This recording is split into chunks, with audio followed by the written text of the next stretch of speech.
Mari kita kembali berabad-abad ke masa lalu, ke sebuah nama yang bergema dengan kekuatan, kekayaan, dan pengaruh global. VOC. VOC, atau Verenigde Oostindische Compagnie, yang dalam bahasa Inggris dikenal sebagai Dutch East India Company. Bukan sekadar perusahaan dagang biasa, ia adalah kekuatan revolusioner yang mengubah jalannya sejarah dunia. Didirikan pada tahun 1902, VOC menyatukan perusahaan-perusahaan dagang Belanda menjadi satu kekuatan besar, diberi monopoli selama 21 tahun atas perdagangan rempah-rempah di Asia.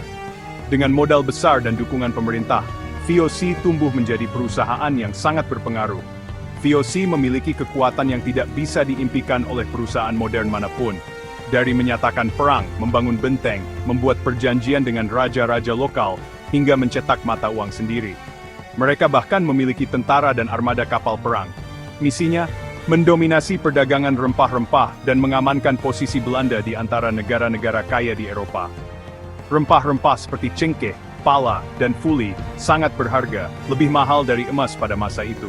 Belanda, yang saat itu berjuang untuk kemerdekaan dari Spanyol, sangat membutuhkan akses langsung ke rempah-rempah, tidak lagi bergantung pada pelabuhan yang dikuasai musuh. Rempah-rempah menjadi kunci kekuatan ekonomi dan politik.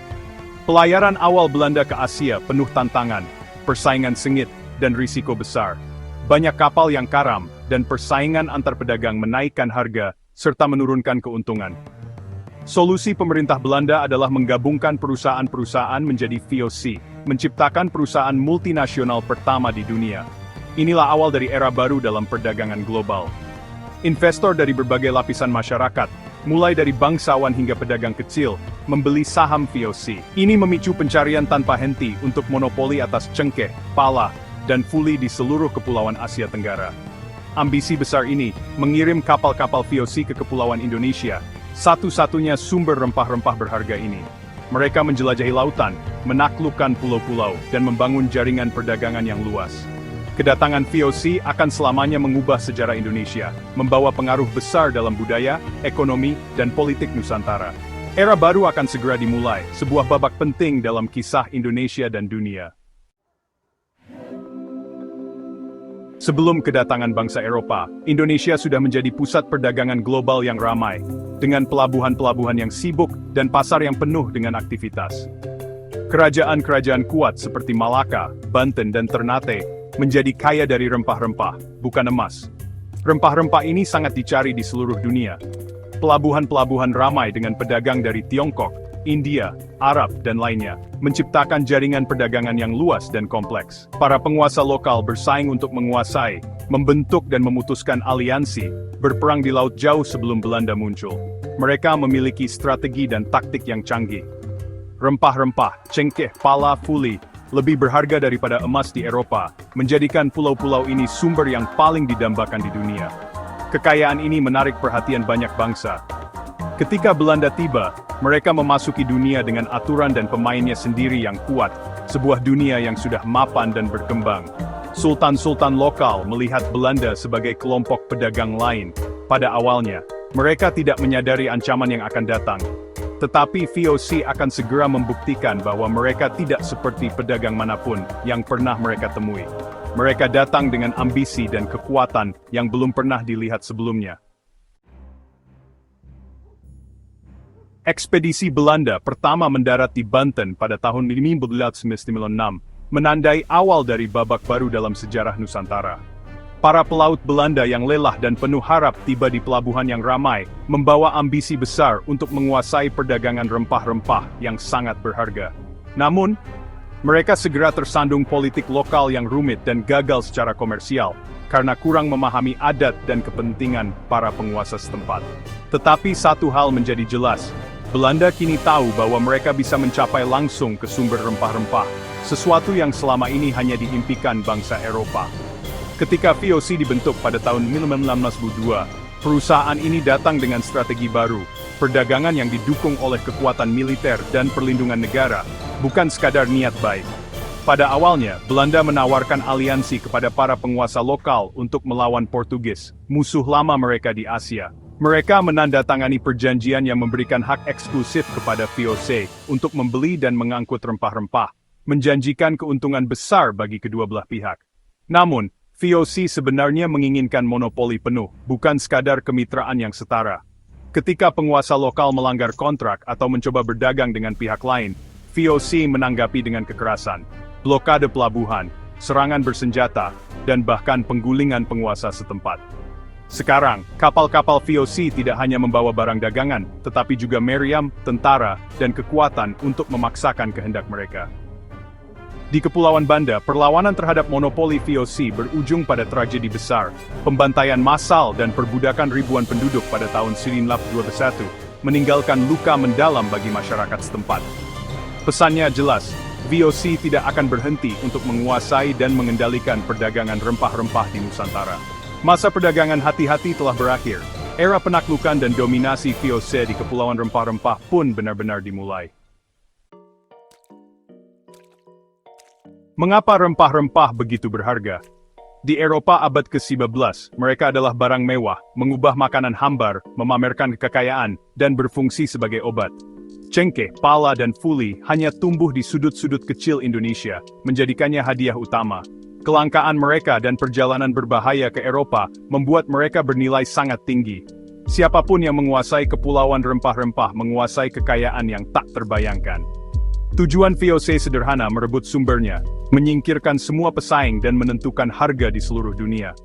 Obsesi terhadap keuntungan ini memicu taktik kejam dan investasi besar-besaran. Bagi VOC, Indonesia adalah peta harta karun, X menandai kepulauan rempah-rempah.